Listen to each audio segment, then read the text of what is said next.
Hello लोगोफोर, नोंथांमोनखौ आरोबाव आंनि बे गुबुन मोनसे गोदान भिडिअ फिन खेब बरायहरबावबाय। आसा खालामो नोंथांमोना भिडिअखौ मोजां मोनगोन होननानै।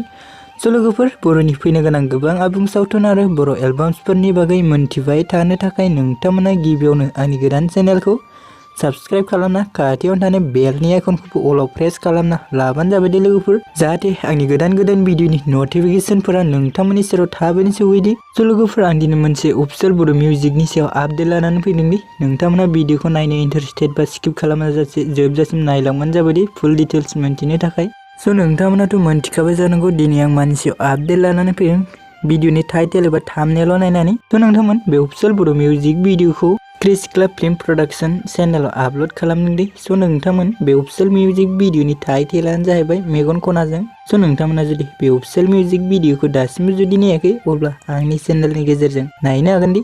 भिडिअनि लिंकखौ आं डिस्क्रिप्शनाव टेग खालामना होनाय जादों दि, नोंथांमोना चेक खालामहैबानो जाबाय। स' नोंथांमोन दानिया फैदो दि बे अफिसियेल मिउजिक भिडिअ जों गुबै सोरनि फाव खालामनायखौ नुनो मोनगोन। स' लोगोफोर, बेयाव जों फाव खालामनायखौ नुनो मोनदों बिग्राय आरो क्रिसमा दै लोगोफोर। आरो लोगोफोर, बिसोरजों लोगोसे गोबां बेयाव फाव खालामनायखौबो जों नुनो मोनबावदों दि।